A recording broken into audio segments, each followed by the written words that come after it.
How you doing, folks? Welcome to another edition of the DadBodBible, Real Men Talk, where I get to speak to guys that I find interesting and have a feeling that they've got something interesting to listen to. So today I've got BJ Rule. Now, BJ I met about 10 or 11 years ago when I done my first kettlebell course. So this guy is the reason why I sort of took the kettlebell journey further. So BJ, how you doing, mate? Haven't seen you in a long, long time. Yeah, no, it's been a while. Thank you that you think that I might be interesting to talk to as well. So thanks for that.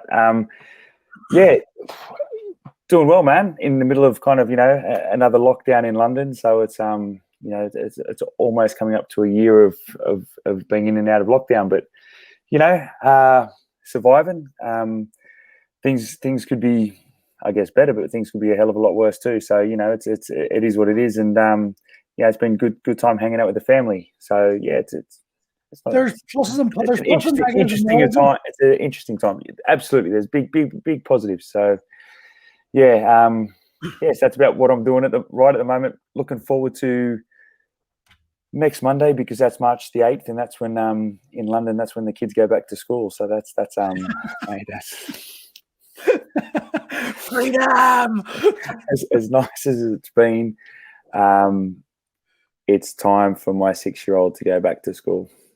I think for their sanity as well. Like they need kids to play with as well. So much, so important, and that's probably why. Like it's we hang out, and he's just getting bored. So he's bouncing off the walls, and we're in 2-bedroom apartment in London, and it's just it's just tough. At least kind of spring's kind of hit the last 2 weeks.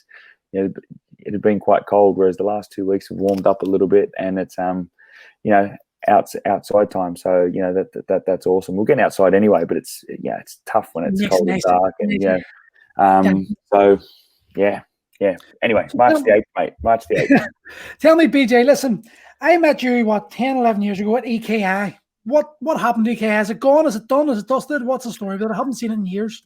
Oh, EKI, so Extreme Kettlebell Instructor Course. Yeah, so there was, we had the kettlebell course. It was Optimum Life Fitness was the company, and that pretty much ran its course. For there's no pun intended, because it was CPD courses, but it ran its course. We at the time, I first wrote the EKI probably 2005, maybe 2006, I think. It was the first kettlebell CPD course that was kind of reps approved for CPD points or for continued professional development points. Mate. So that must have been 2006. We kind of rolled that out. We set up an education company. Kettlebell courses were the first. Ended up being like an Olympic weightlifting course, and a boxing course, and then there were other courses off the back of that. I probably moved away, left the business. It was probably 2011 or 2012. We had a facility in kind of South London, and where we ran the courses out of. But we then ended up having an involvement with an equipment company, and they wanted me to write other courses for their products, effectively, which is fine. So course education. But I thought I'd given everything that I had was already in those particular courses, and it would have just been, making stuff up, kind of, to sell some courses, to sell more. That's the problem with the industry, though, isn't that? Do you not think like they're just making up courses just to have a course, and there's no real value in the course at all? That's why when I started with yous, yous were the ones that I went to, and to be honest, I have to say, I still rate that course. In all my kettlebell experience now in the last 11, 12 years, I still think that was a really good course. The education and the level of education there was brilliant. I've done the Strength Matters, I've done Strong First, and I've competed in GS, but the coaching you give me in EKI was just as good as the RKC or Strong First. That's wicked and nice of you to say, because at the time, 2005, 2006, I'd come to London, and I went and did other courses. At the time, you didn't have the information, wasn't as readily available, so I flew to, you read little bits on you'd order books. You'd have to order books, and they'd take weeks or months to turn up, and that was the norm. You jump on the internet, things would take ages to dial up. Things would take ages to load up. So you didn't get any videos or anything like that. And I ended up getting access to a heap of kettlebells, just because I had a little bit of interest. Read about old time strongmen, etc., using kind of Sid Klein, etc. Using these kind of balls with handles on them, type of thing, and then I found out about the RKC, and at the time, that was before it was. It's effectively Pavel moved to Strong First, or whatever happened, or whatever it was, Dragon Door, and I went and did a course. It was a 3-day course in Minneapolis, and it was wicked because a lot of people, how old was I then? I was almost 30, I guess, 2005, 29.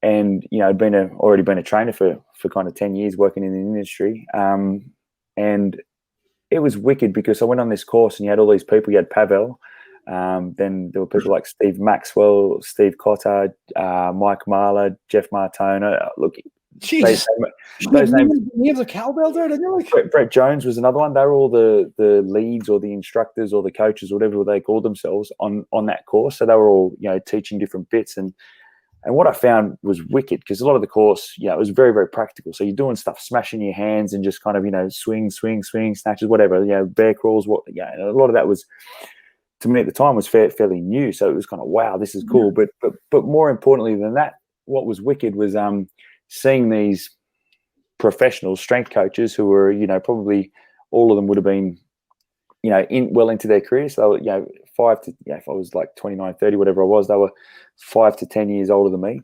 So that they'd been there, they'd had gyms, they'd had whatever, worked with teams, worked. So it was really cool seeing these kind of professionals, industry professionals, work and how they presented themselves.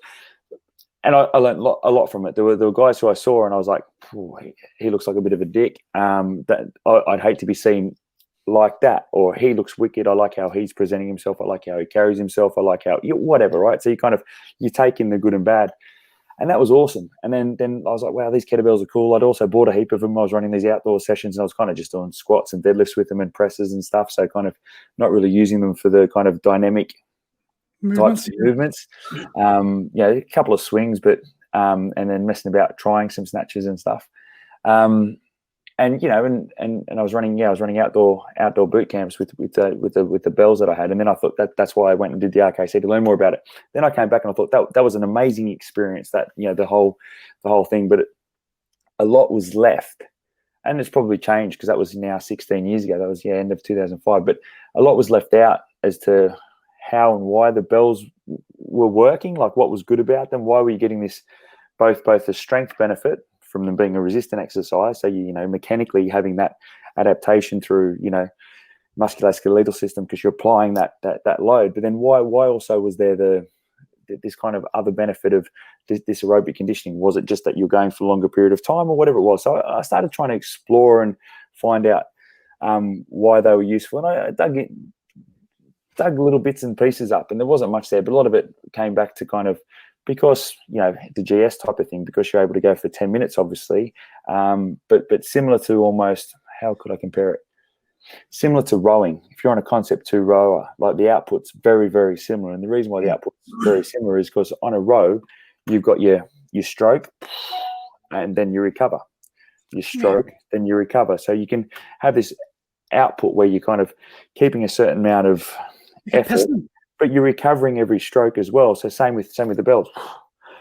You know about it. You're recovering in certain positions in the sports side of it. So then you get this awesome kind of cardiovascular benefit as well. So it was somewhere in the middle. It's not just weight training. It's not just cardiovascular training. It was the first thing that I saw that was kind of combining both of them. I thought that's really cool. So I started trying to find some science and then trying to equate some science to what was happening, and that's what the course was. So that's effectively the course was a lot of the kettlebell exercises that were out there, and I was like, okay, well, here's the why. This is why it works. And that was at the time, maybe I was trying to, I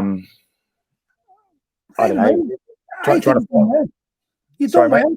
I think it's done very well, to be honest with you. It's like I think it was Tommy. And I done the EKI 2. I done the level 2 as well with you. Yeah. And I think Tommy introduced me to GS on that day. and I'd never heard of GS before. And then he told me numbers that some guy he had went over to train with was doing with his snatch, and I near collapsed. I can remember just thinking, how is that even humanly possible? Dude, it was probably Valerie Fedorenko, because That's exactly. Oh, Jesus! Thank you. I was talking to David Cohen yesterday, the other day, and we couldn't remember his name. That's it, Fedorenko. Yeah, he was also, funnily enough, he was also on that thing at Minneapolis. So at the time, it was kind of like the who's who of kind of strength, mobility, kind of, conditioning kind of training in the States. So he was on that course. He did a demonstration at the end. Tommy and myself went out to Greece a couple of times. Tommy was telling me about that. That's the story he was telling me. Yeah, and did some Giravoy sport, kettlebell sport training camps, like a week-long camps. Or was it a week? I can't remember, 5 days, 4 days, whatever it was. I went out in 2007 and went out again in 2010. And that was a whole eye-opener, because, this old kind of Greek dude, Pendile Philakidis, he's like an arm wrestler. He was a wrestler. He was a kettlebell sport athlete and an Olympic weightlifting. They were meant to be, oh, look, I'm going to get someone, if it depends on who listens to this, but they might correct me on this, but they're called the old strength sports or something in kind of former Soviet Union, kind of, whatever. Anyway, he was like a master of sport, and I don't know, in 3 out of 4 of them, maybe even in 4 out of 4 of them. So the arm wrestling, grappling, some form of grappling, weightlifting, as in that they do it snatch, clean, and jerk, that they do at the Olympics, and also kettlebell sports. And he had, like, in this big old warehouse, effectively, had kids, up to adults, training in all those different things. That was what an experience. That was wicked. But that was effectively what the EKI became. The EKI, where the EKI came from was trying to put some theory behind that first kind of introduction that I had with kettlebells, trying to explain why they were so beneficial, why people were able to get all these fitness benefits. Because effectively, the course that I'd been on, rightly or wrongly, because it was fine, but a lot of the questions were passed off as like, why does that work? And it'd be like Russian magic, get your vodka and pickle juice, and that's all you need. And that was fine, but I was like, I wanted to know more. So I was like, how and why is that working? So that was. And effectively, that's what the course became, and it was almost my I don't know, it was everything that I had knowledge wise and everything, because I'd done. I had my I'd done the what was it called, the NSCA. I had their CSCS. I had an exercise science degree at uni, so I was trying to put all these bits and trying to work out how that worked, and that's what I came up with, mate. And it was my baby. I love that thing. And it was great. I think you got the balance perfect. I'm not trying to blow smoke up your arse here. I'm actually being serious. I remember there's a couple of things that I still do today that I learned at that course. There's like some of the mobility drills. I remember, especially the hip one. There was one you do the hip, the movement through, moving the hips through passively, moving through its full range of movement. Yep. I'd never seen this before, and the difference that I felt in my own hips, which are screwed. Yep. And it's something I still use in my clients today. And it's dude, like that's the thing. I threw everything in there. Some of the stuff was from manual therapy workshops and courses I'd been on. From I did like a whole bunch of massage therapy when I was at uni, which is now 23 years ago. I did some massage therapy on the side, trying to learn how to become a massage therapist. Never ended up doing my hours and getting qualified in it, but a lot of those kind of manual drills were from that. There were a lot of it was from. Actually, I'm remembering now. A lot of the kind of had a few assessments in there. A lot of that stuff. Yeah, that's right. A few assessments, and I didn't have a clue what I was doing there. It's funny that actually came back to my head the other week. I was assessing. I'm just remembering this stuff now. I was assessing someone via the Skype or via Zoom, and I was able to see his shoulder dropping, and I can actually remember the guy who I was partnered up with could clearly see I was screwed up with MMA and all that. I was like everywhere, like Quasimodo. Yeah. And then I'd do him, and I was like realizing that I think that was an aha moment for me. I was like, I literally have no fucking clue what I'm doing. I have got a lot of learning to do, and it was that course that opened my eyes up to exactly what I needed to do and how I needed. Cool. To mate, that's wicked. I'm just remembering a lot of that stuff was grabbed from Paul Check. He had two little modules at the time, which I think it's now part of his whole kind of, he calls it a degree or whatever he calls it.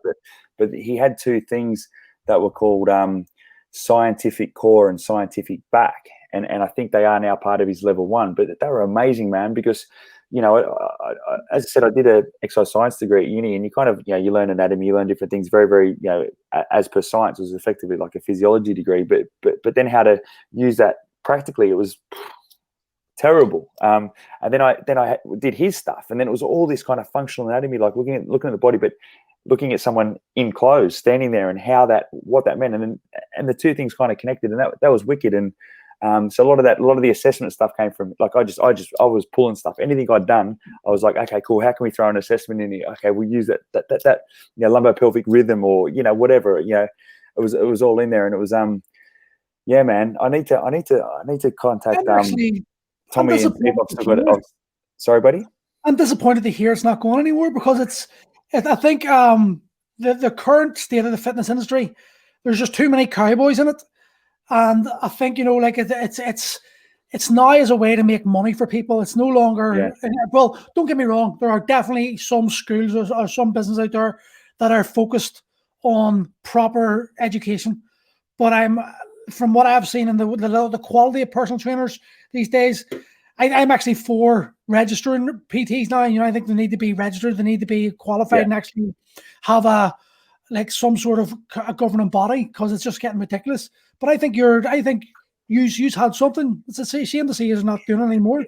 Yeah, well, look, it just kind of, Tommy moved back up north. He ended up working with Escape Fitness. That was the equipment company, and he was moving on. They were based in Peterborough. I had my own PT studio at the time with my wife. So, it just kind of, it became too hard to do both. It's interesting because at the moment I'm actually writing a kettlebell course again. I was asked to do it. Yeah. And I'm finding it tough because it's not for me. It's for a different governing body. So, like, as I said, that course years ago, I was throwing everything in there, and this is for I won't say until it's out, but effectively they already run a lot of education courses in strength training, and they've asked me to do that part of it. But because I'm like, I keep going back to them and saying, what do you need? Do you need this? Do you need that? Because the other thing was, it was quite personal. Like, it was almost like your thesis or something. I put a lot of work into that. Came across that way. Cool. No. It was mate. It was fun too. Like, we had, I don't know how many people would have gone through that course. We had weekends in London where we'd have 40 people, at those courses. Like, every kind of, we were doing those every other weekend. Plus, we travelled it, So it was it was all a bit of a blur, because it was just happening and happening, But then we were kind of pretty young. We didn't really know how to manage it that well, because even in terms of a business, it did all right, but we ended up employing a lot of people because we couldn't keep, as I said, I had a PT studio. Tommy was running his own PT, and that, that's like, you're all over the place with that, trying to manage that. So we had people doing the admin for us, and then that, all the money kind of went to them and went to different places, and it kind of just, It was I think everyone wants their first business and fucks it up because it's more passion than actual business, isn't it? Yeah. Well, it could have, but the thing was, it did all right. Like, in terms of turnover, it was, and as a business model, the original business model had no costs. We used to go to wherever, we'd travel it and say, we'd run a course in people's facilities, and then we had, there were different types of arrangements with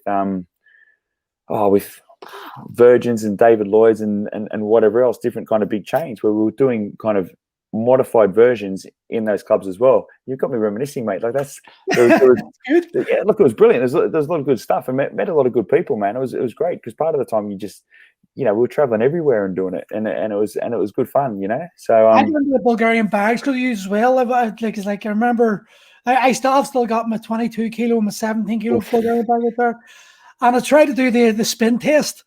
Fuck, I failed, man. What was that? Was that like 10 and then 10 press-ups? Yeah. 5 times in 3 minutes.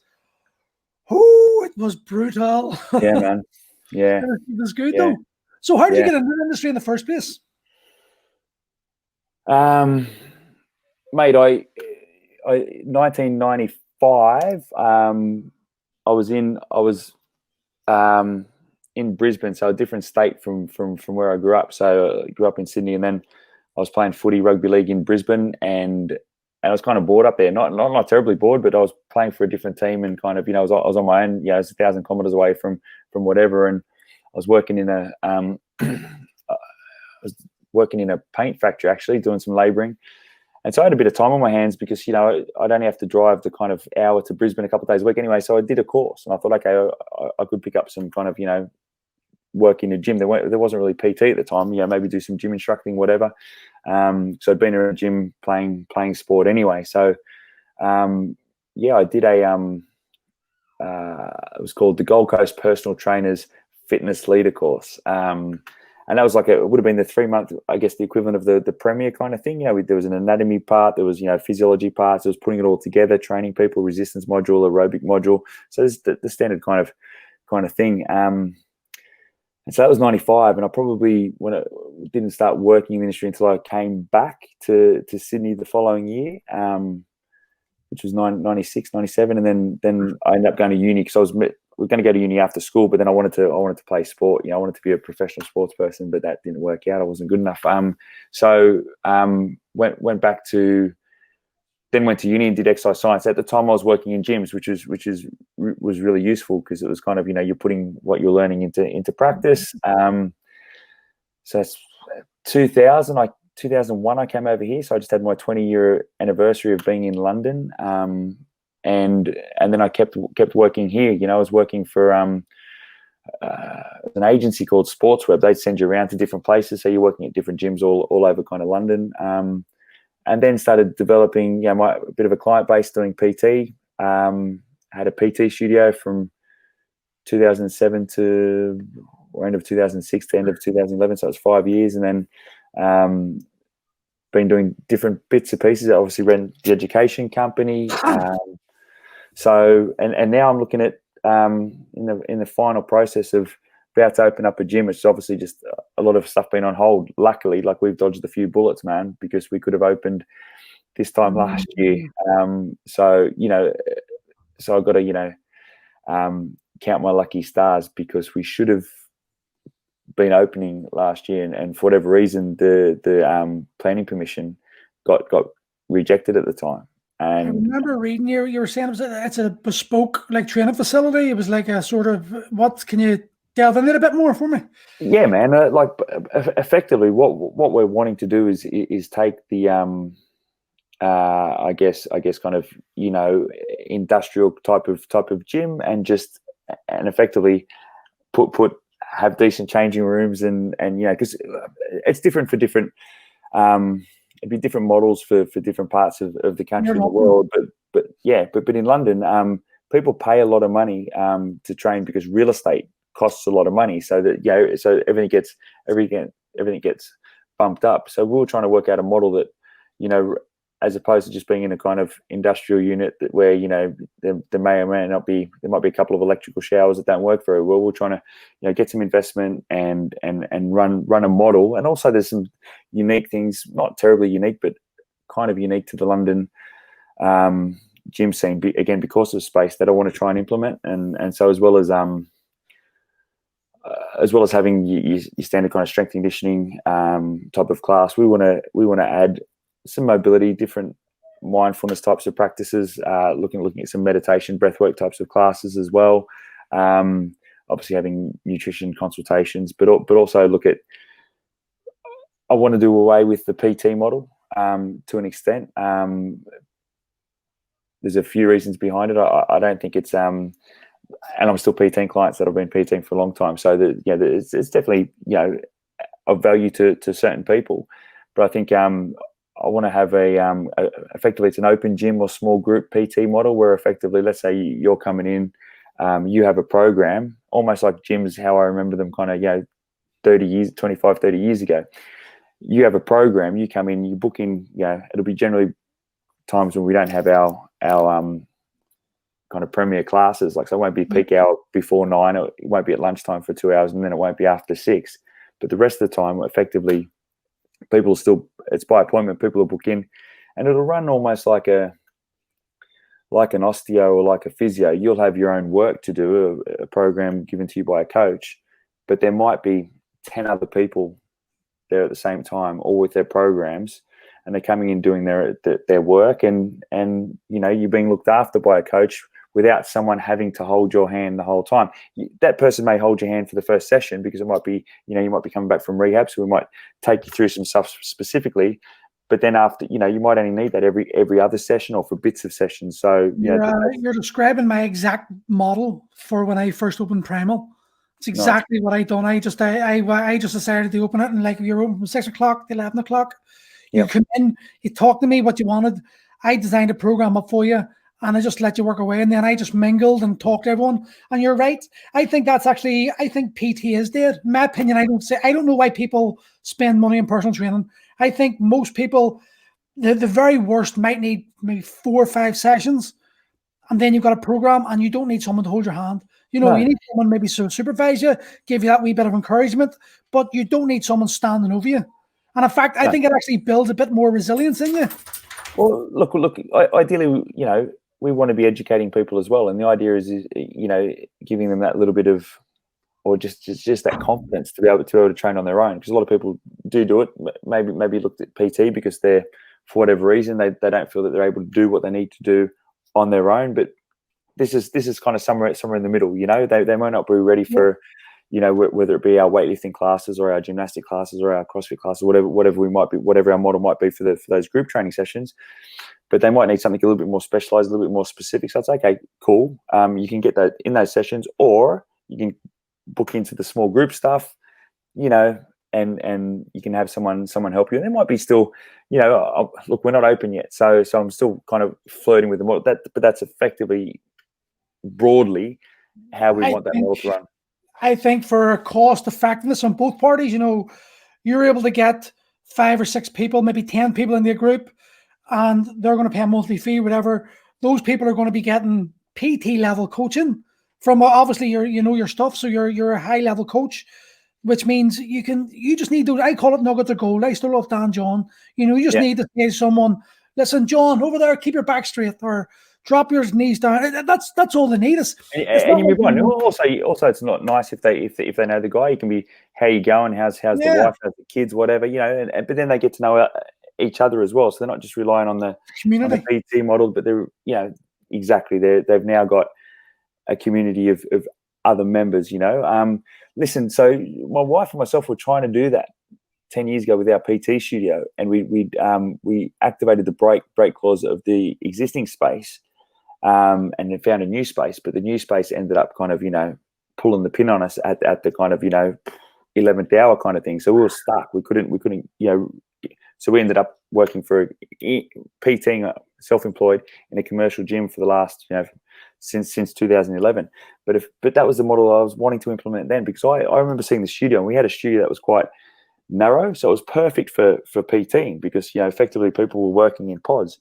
I looked down the studio, and we put a lot of time and effort into, which was fine, but a lot of time and effort from us went into helping our coaches, helping our PTs, writing programs, answering their questions, how they could better train people. I'd look down the studio, and I'd be like, I can train these 6 people plus my bloke, 7 people, probably better, just from experience and just from having doing it, than what's happening right now, because I'm going to have to help these guys anyway, and I can't really do it now. I don't want to be a prick and go and say, hey, no, don't do that. You should be doing this, And sometimes you'd have to. Some things were like, I've become very adept to having to do that, because you go through coaches. Now I've been lucky. I've actually just lost 2 coaches, and going to bring another one in soon. But the coaches I had were there a long time, but there's a way of doing it. You can walk down, you can chat to the client as well. What's happening? And I was like, oh, here, listen, I've got a wee thing. I seen one of my clients do this, or bring it in, so I'm not standing on the coach's toes. Yep. But you're right. I've learned that experience, it just can't be bought.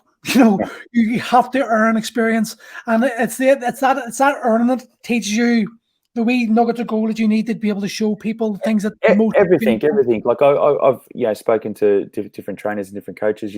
Everyone's like, can we have a chat at some stage, or catch up or whatever. Find out about they've only been in the industry for 6 months or a year, and it's fine. I can have a chat to you, but train some more people and train yourself, and you're going to learn a lot that way, and read and do all of that too. But you know, even with the reading and stuff, don't do too much of it. You'll confuse the fuck out of yourself, and you know, it's that kind of how many coaches do you know buy into the, like, I used to be this, you do another course or you buy another book or whatever, and it's always like, you know, you're buying something because you're almost fooling yourself into thinking you're doing something, but the reality is you're not putting in to practice what you've read. And absolutely. Here's something, and this is a thought that I've had. Now, obviously, you know, again, almost been doing this stuff for, you know, for 25 years plus playing different sport and having access to lots of, you know, decent coaches, being coached by people from when I was a little kid, you know. But, and this is slightly controversial, I think, but everybody has all the information they need to be a coach, and people will rubbish this because they, you know, the courses that aren't held in great esteem. But effectively, all the information that you need to know can be found in the texts or textbooks that are referenced in that initial PT course that anyone does. That little, even if it's now down to 4 weeks and it's online or whatever, you know, the ankle dorsiflex, you know, it you know, plantar flexes, you know, it supinates, it inverts, it everts, you know, the knee flexes, it extends, the hips, you know, circumduct, flex, extend, abduct, adduct, right? So you know, all the further learning that we do is just that kind of expressed, taught, delivered, thought about in different ways. Now obviously there's a bigger scope than that, but you know, I keep coming back to, you know, even when I'm talking to clients or talking about coaches, you know, a lot of time you do know it. Like, well, the thing that you might struggle with is deeper understanding of that, you know, and so different education that you have along the way is learning that at a deeper level. But effectively, you know, that's what we're doing. You know, the thoracic rotates, it whatever, right? You know, these are your planes of movement. All of that stuff is in those first courses. You know, basic kind of aerobic training, cardiovascular training is in those courses. You know, this is what happens at, you know, 75% of, you know, your heart rate approximately. That's when you're in your aerobic zone. Moving beyond that, you're in lactic. So that doesn't change. If people, you know, learn that and retain that and put that stuff into practice, how you implement it, you know, is varied, and there's a lot going on there. But you know, you pretty much you learn a lot in those courses. But to actually learn that, to really learn that, to go and do that, I remember doing. This is back when I was at uni, and I remember reading. It's still going, T Nation or Testosterone Net or whatever it's called now. That was the, you know, we used to get on that. You know, go to when we were working on a Friday night at uni. Me and you know, we'd be working in the gym, and we'd be reading T Nation articles, right? Because Friday night in a university town, no one was at uni, no one was there, so we'd be doing that until we went to the pub afterwards. And I remember the original authors, they may not have been the original authors, but the authors at that time, which I think it started in about 98, so it was probably, you know, pretty close. It was an Australian strength coach called Ian King, Charles Poliquin, and Paul Chek. They were kind of the original three dudes. And you know, now they're pretty much, you know, Poliquin's dead now, isn't he? Yeah. The way people write programs, like, you know, exercise 1A, exercise 1B, sets, reps, load, etc. That came from them. Like, if you have any old books, I've got some of them still here, like Super Squats or Brawn or any of those kind of books from, you know, 30 years ago. Things weren't written out like that. You didn't have them written kind of like in that tabled way. So that was T Nation and those guys, but those guys were brilliant. So I'd be reading all of their stuff. But I remember getting Ian King's books, and Ian King's books were they ended up becoming his courses. Get buffed, get more buffed, and I think the third one is get buffer, or I don't know, get buffest, or like just whatever. And you read them, and I kind of dismissed them at the time because it was stuff that was just like, you know, come on, this is just bodybuilding or whatever it is. And he'd have these a lot of these exercises were explained in them, or there'd be pictures of them, and they'd be kind of effectively yoga or Pilates movements for all of his kind of you know, warm-up drills and different things. But that stuff, like, you know, that stuff is gold. Like those get brawn books, get buffed books are brilliant sources, and they've just been, you know, there's nothing new, and these guys were doing stuff like from the 80s, so they were kind of, you know, the forefathers of what we're doing now. The fitness world's gone full circle again. Oh yeah, well, you know that now. Like I see it all the time. I was talking to someone about it. Was doing something with the Theraguns or whatever, and they've come around a few times or so of kind of foam rollers or everything is cyclical. They move into But that's the thing. Nothing's new. I remember Steve Maxwell. Awesome. When we had the place in Lewisham, he came out and ran a couple of seminars there, and he kind of, he's the first non-Brazilian to have a black belt in Brazilian jiu-jitsu, and under the Gracies, and he was wicked, and he said nothing's new. He goes, you're telling me that a Roman gladiator didn't know how to kill you in more ways now than some Brazilian jiu-jitsu guy knows now. He's like, no, like the body's the body. We've been doing this stuff for a long time, and exercise and breath work and stuff. But we tend to forget, because we don't move all the time. We used to move all the time. We don't move all the time. So we have to kind of do this exercise thing as opposed to just doing stuff, But yeah, you're in the CrossFit, are you? Yeah, man. I've been.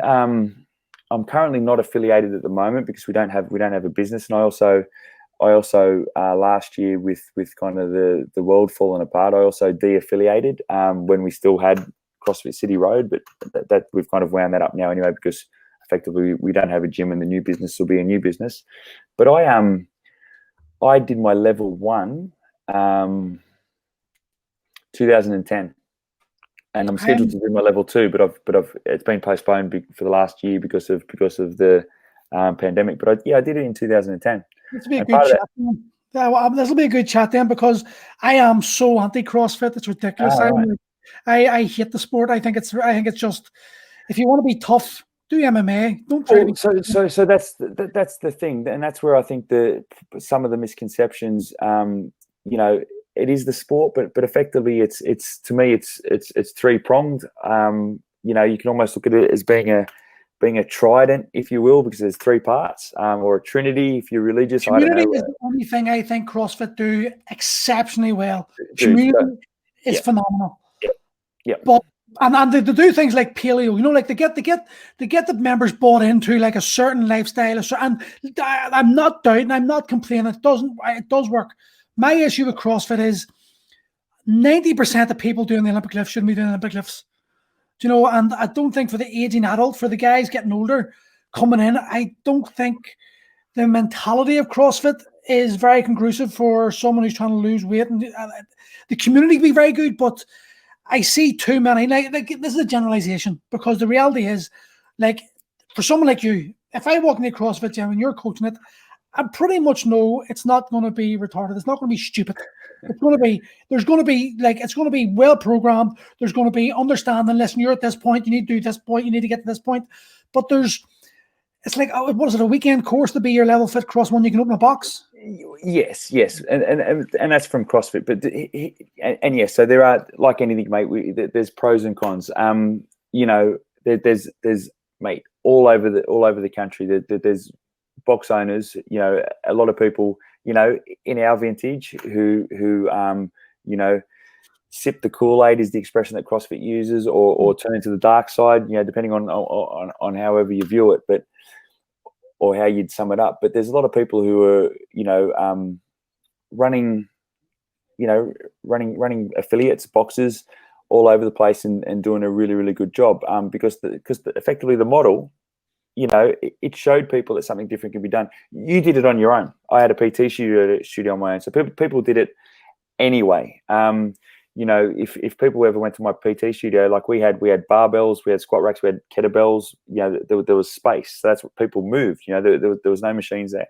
We had a spinning bike and a rowing machine. They were the only so they're both mechanical. They weren't electrical at all. Yeah.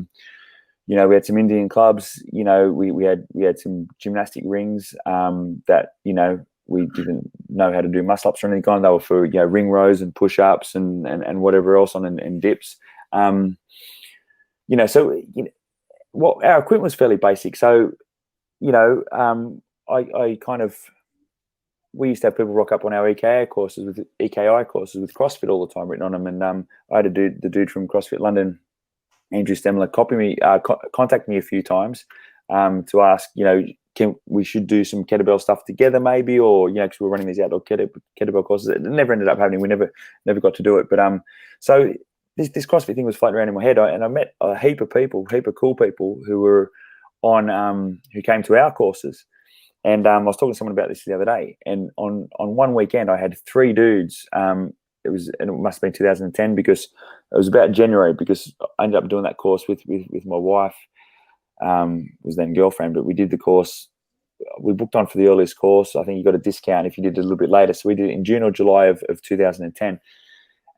But in January, when I was running, actually it was a parkour training day. And one of the dudes from Parkour Generations used to be at the facility that we had at the time in 2010. And so this Parkour Boys then days.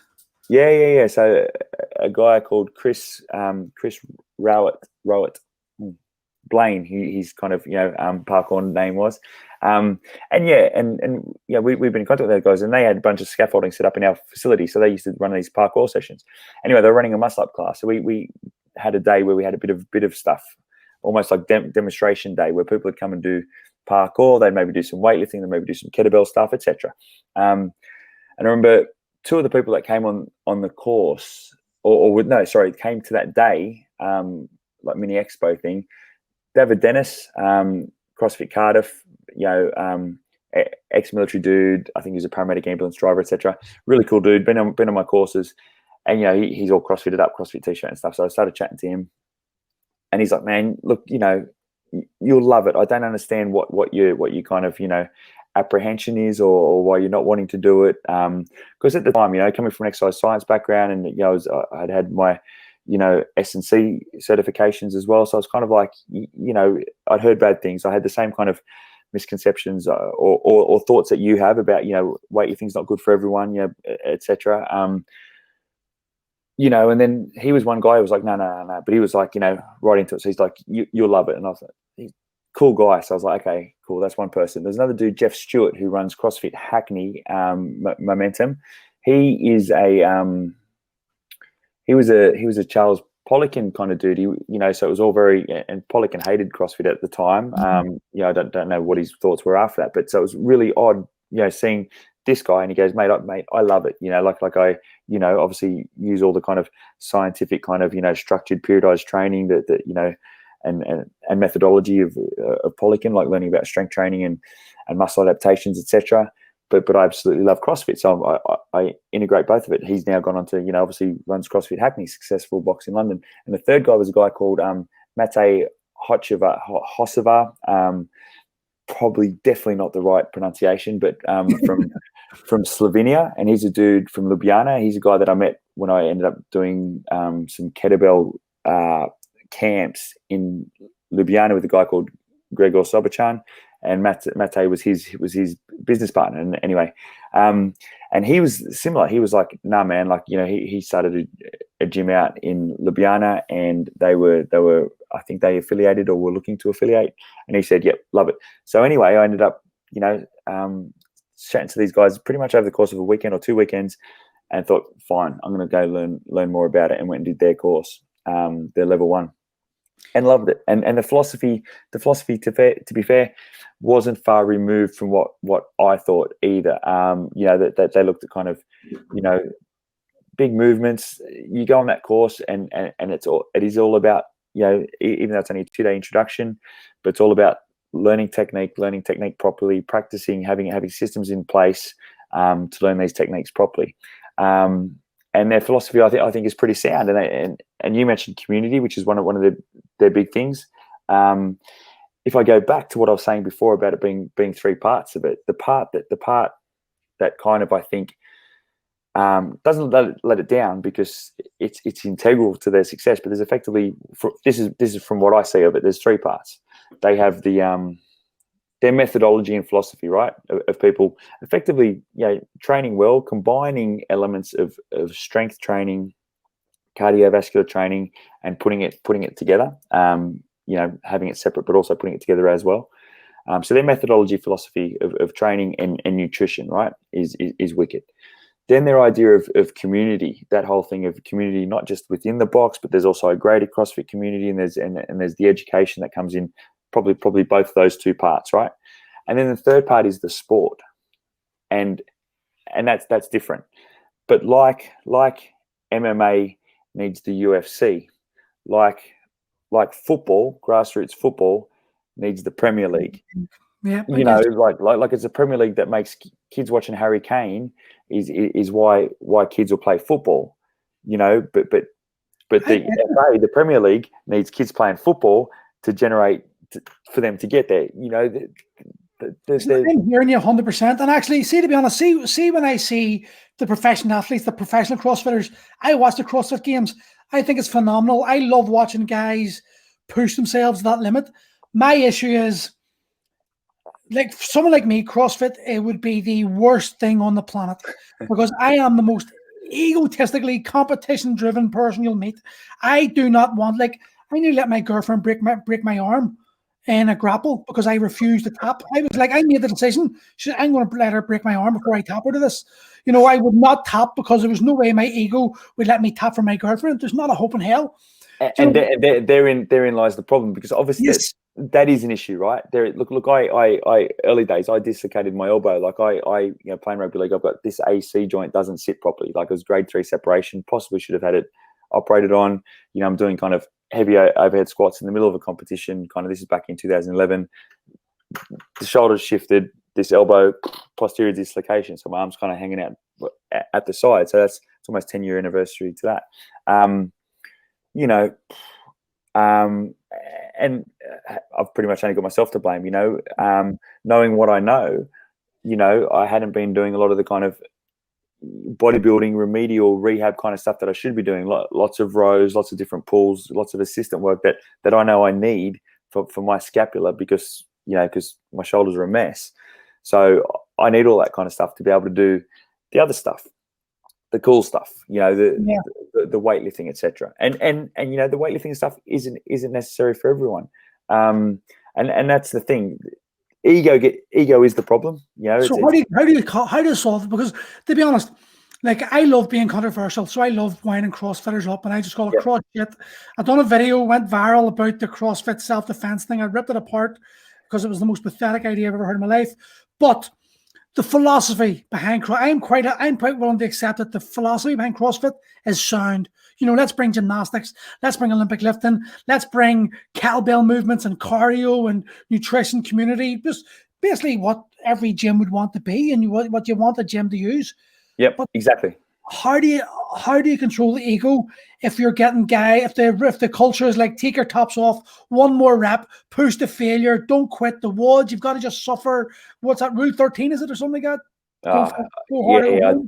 Yeah. So it's like, on one element you've got a really, really sound philosophy, and it's the potential to be the best type of training modality for the public there is.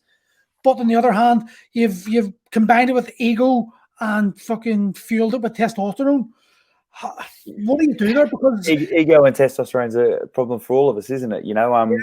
And for everything that happens. How do you combat that? And that comes down to the.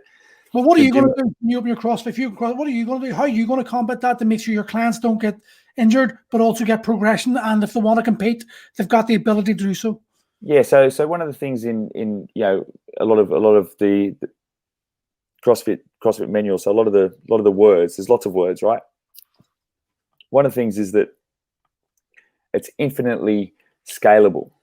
So and that's the coaches getting to know their members and knowing what they can and can't do, because sometimes ego gets in the way, and particularly guys will be like, oh yeah, I can do that.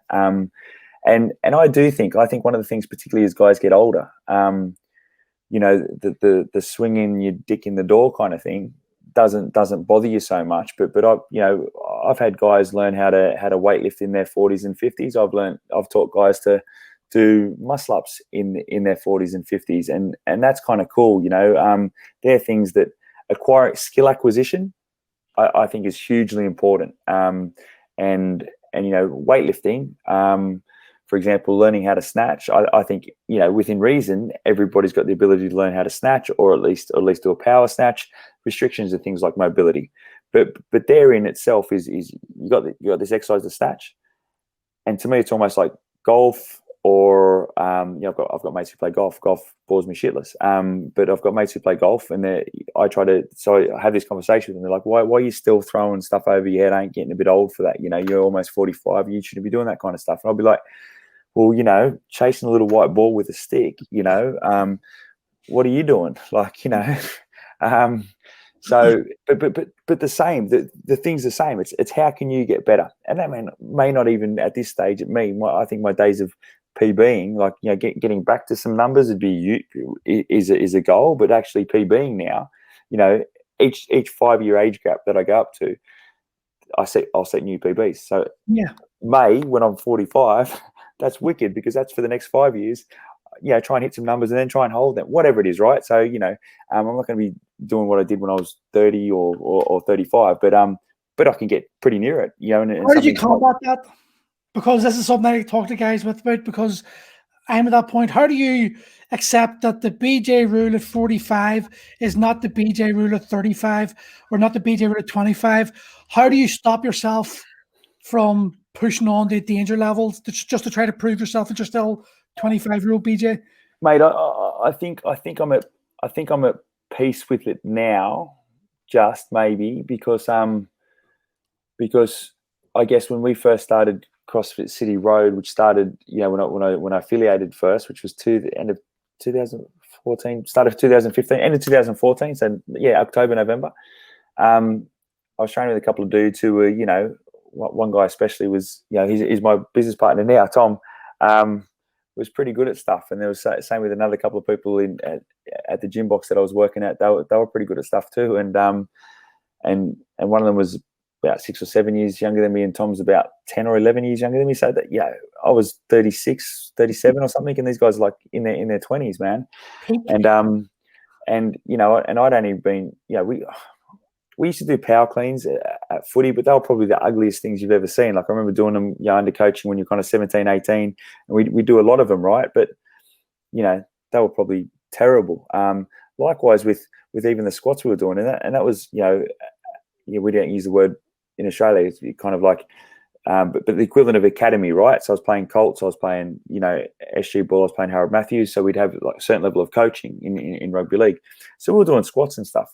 But, you know, you learn how to squat better. This is another kind of, you know, credit to CrossFit. You learn how to squat better in a weekend course at CrossFit than what I was taught by effectively, you know, premiership coaches back in kind of, you know, the early 1990s.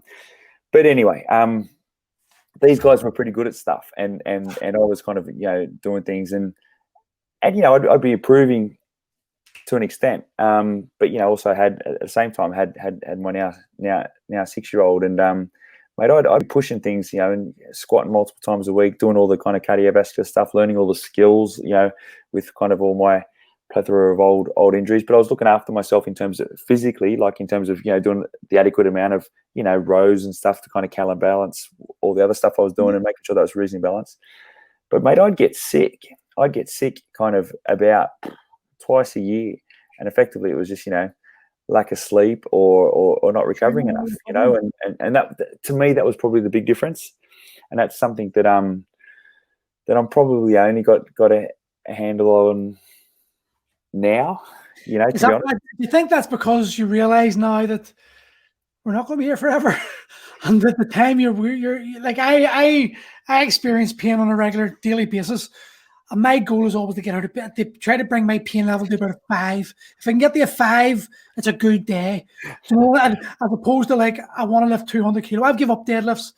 It's taken me the last like year to accept that deadlifting is not going to be for me ever again with my hips. But that took a long time to accept, and a lot of injuries, a lot of replay of injuries. Do you think there comes a point in your age where you just go, fuck it, it's not worth it anymore? Well, yeah, and I think there might be, but also no, like, I don't know. I've done this, and I guess to some extent there's kind of different. I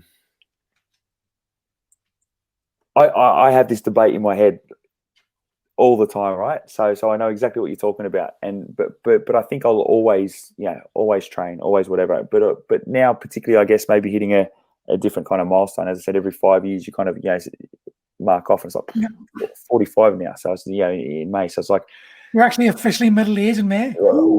Is that when it is? Oh, yeah, 45 is the official middle age.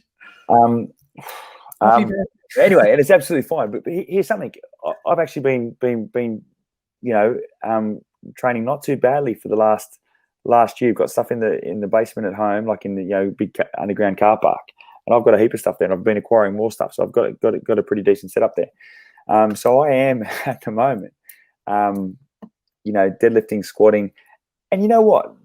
Those numbers were never massive anyway. But I'm almost pretty close to them. And I reckon my goal is by my 45th birthday is to hit certain numbers, and I'm on track for it. That aren't too shabby. Like they won't be. They're not going to be best ever. But they're not that far off. And I also want to do them with some cardiovascular goals at the same time. And that's doing both. It's proving to be the trickiest thing at the moment for me, because I don't know. I'm trying to work out, do I need to give up a little bit of that to do that? So it's like, bench as it's powerlifting effectively, like getting those 3 numbers up. And so I'm a day now. I've sort of gone off. I don't think guys our age at bench press anymore. I really don't. I think the risk reward. I think dumbbell bench press and push-ups offers as good, probably more actually, benefit to the chest. Look, absolutely, and with my previous shoulder problems and elbows, etc. From a lot of tackling, I probably shouldn't be doing them. But I'm making sure I'm doing the remedial work enough. I'm making sure, like I mentioned rows before, doing lots of dead hangs, hanging off a bar.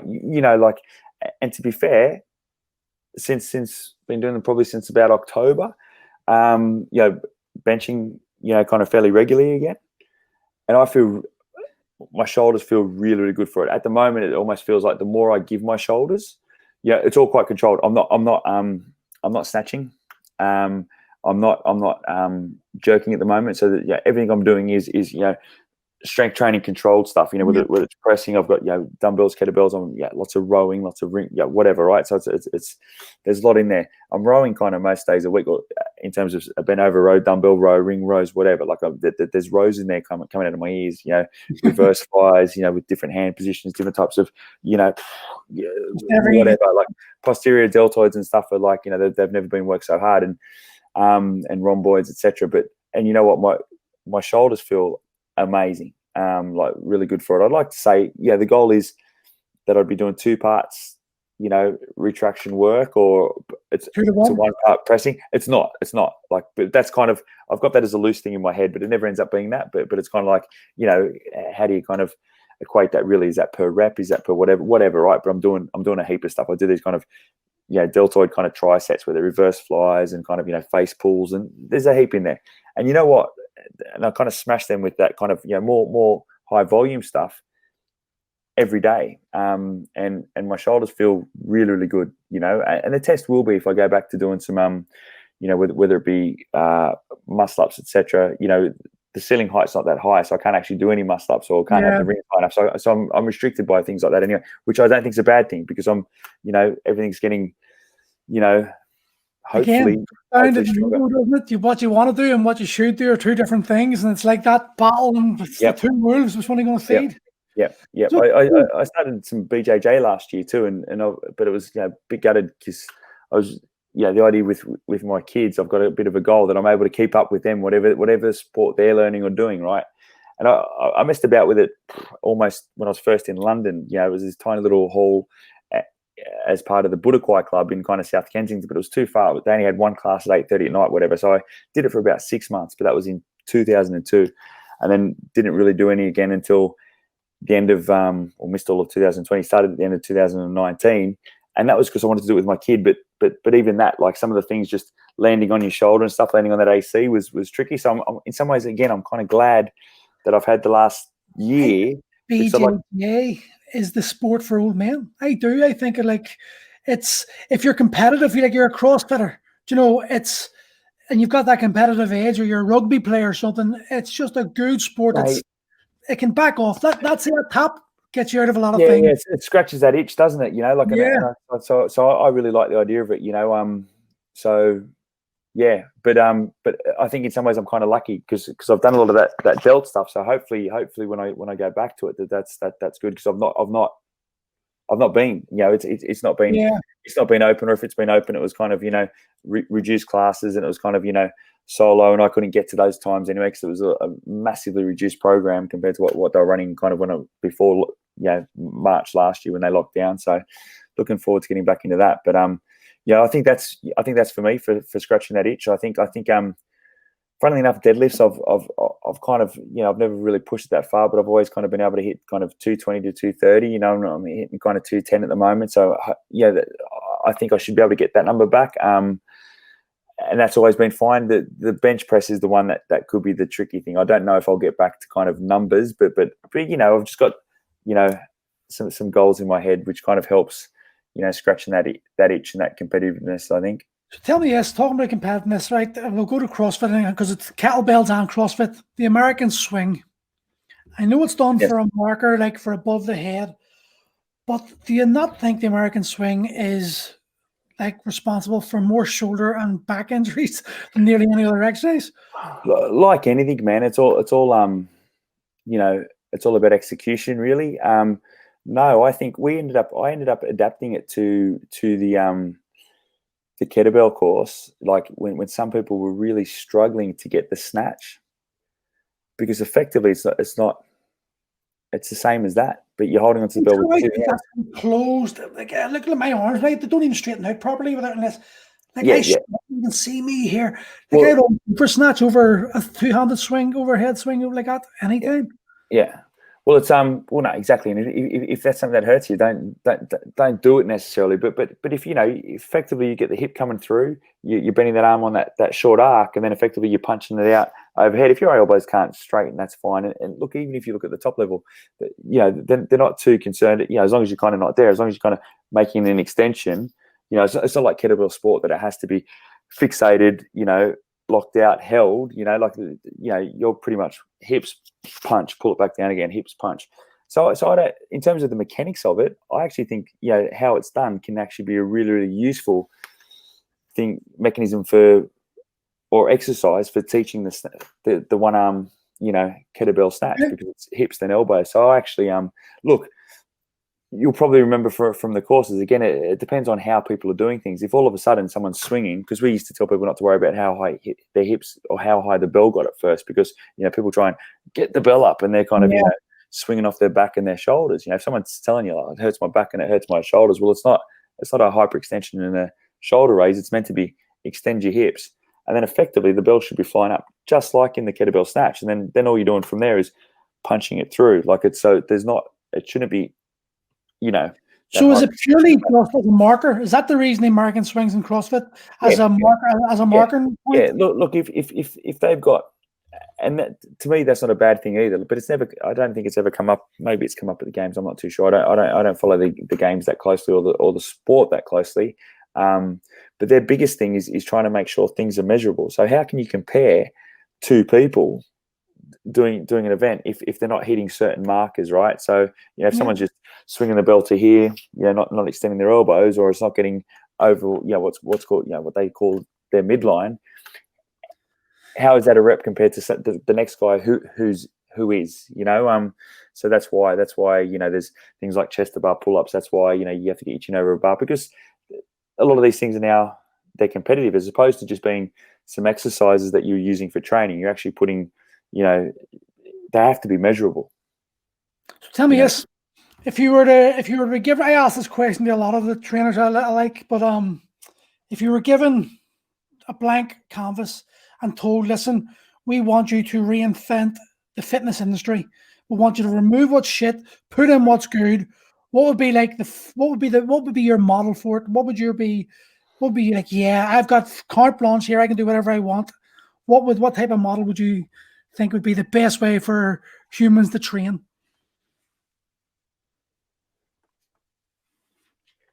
Oh, that's a good question.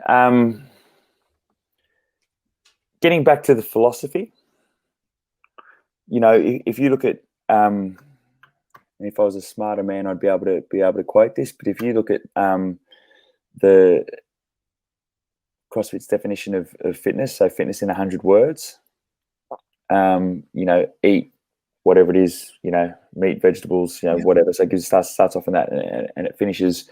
There's 80 words in the middle, and then it finishes with regularly learn and play new sports.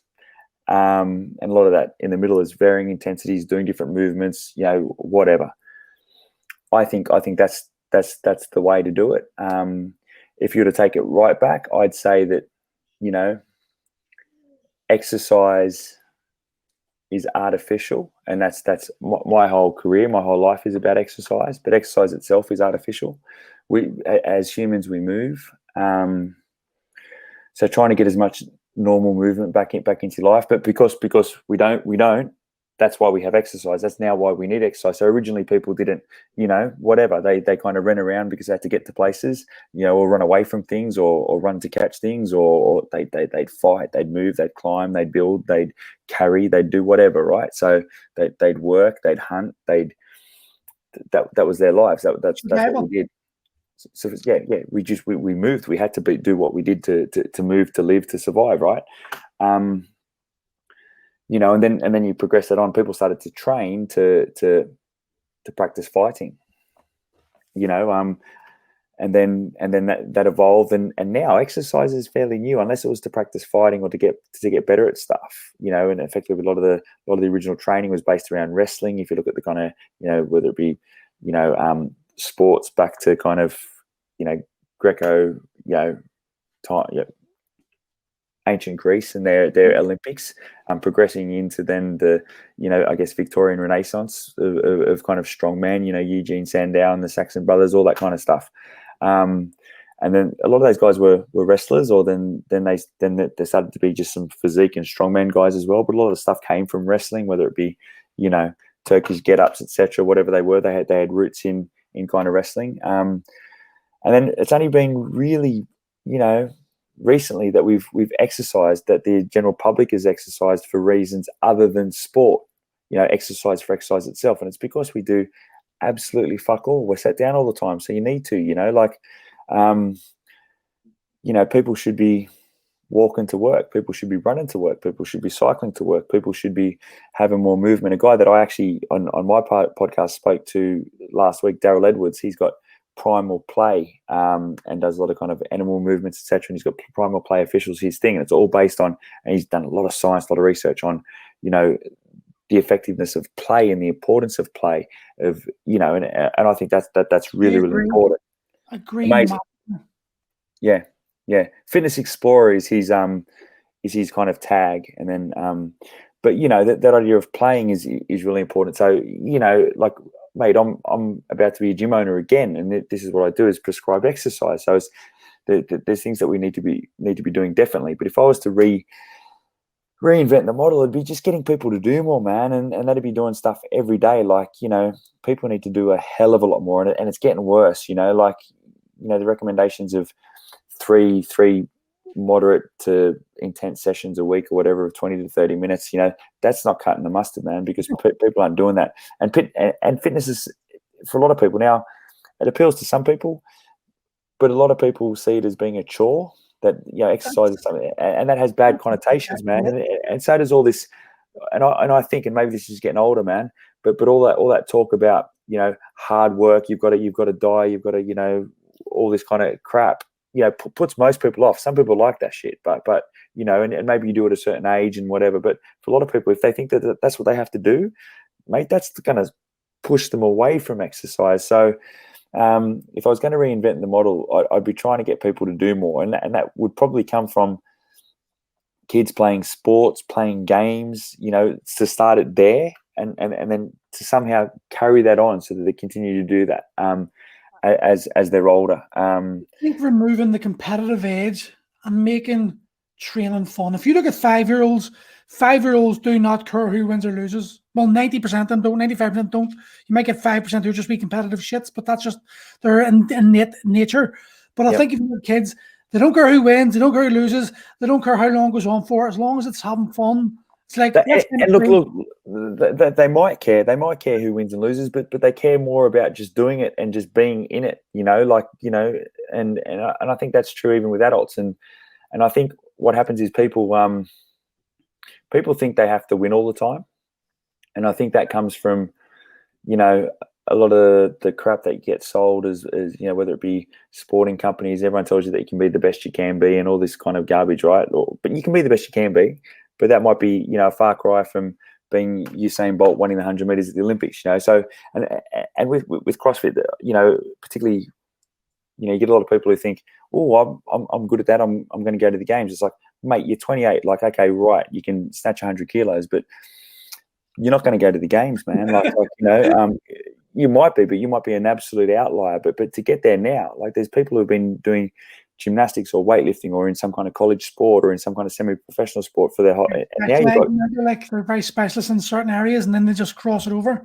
Well, you know it from MMA, mate. Everyone's gone, oh, I've had a couple of bar fights. I'm gonna the UFC. I reckon I can do it. And it's like, oh, come on, man. I don't understand what it is.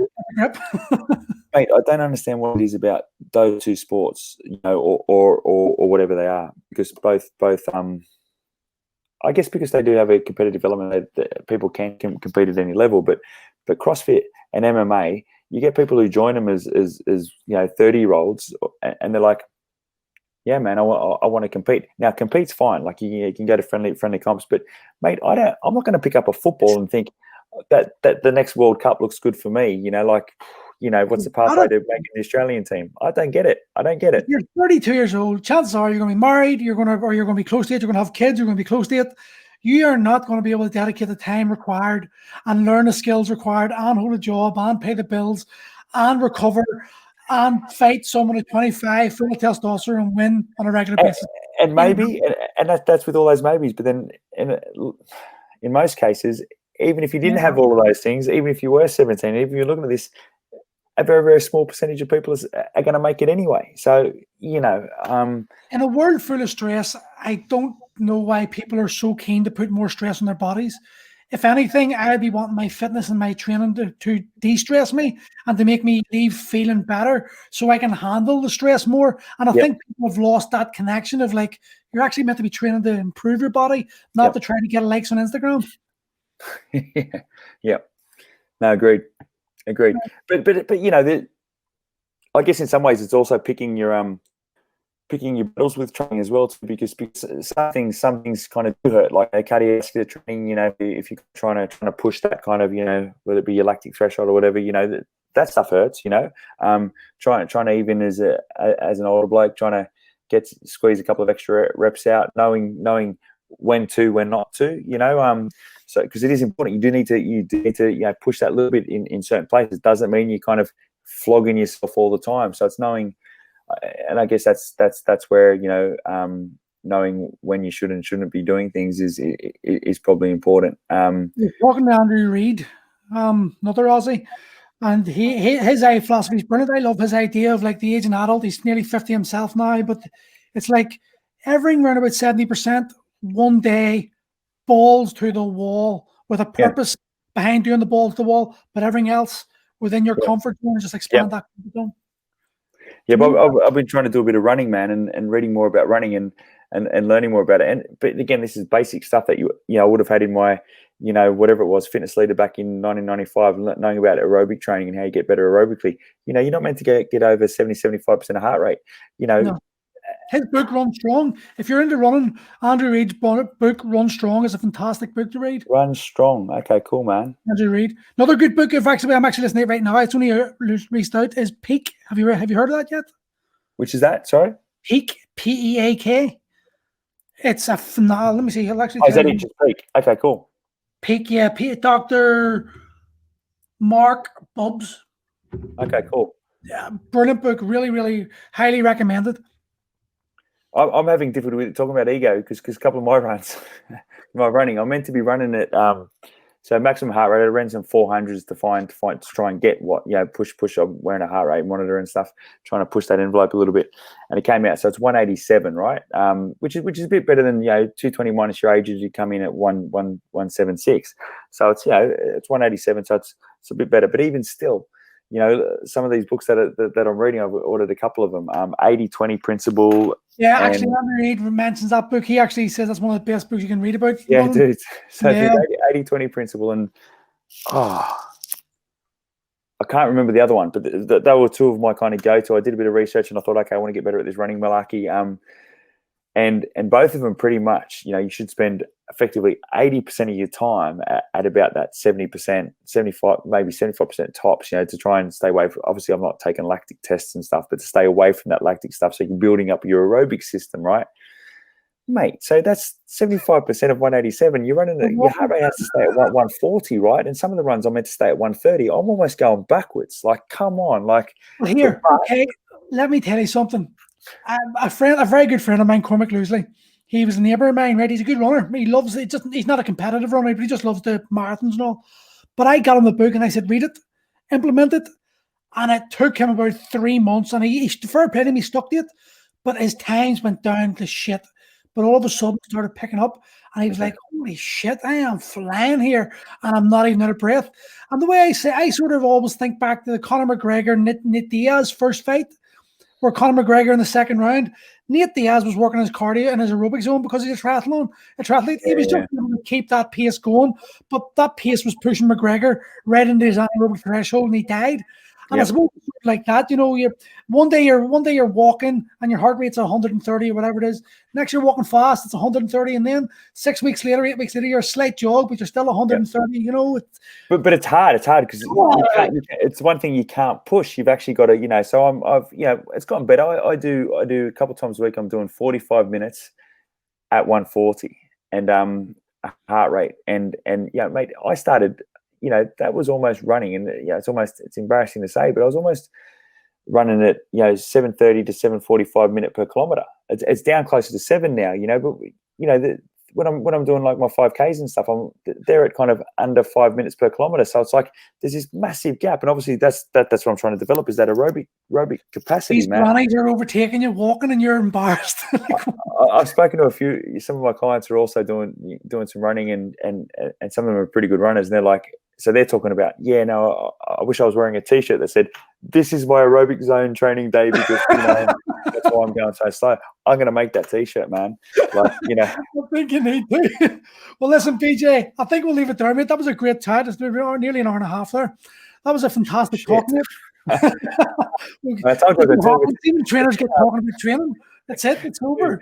Dude, it's not talking to people, man. And actually seeing people makes it even more so. So good chatting to you, man. Yeah, man. Thank you very much for coming on. I'll definitely get you on again. I enjoyed that chat. That was a brilliant talk, mate.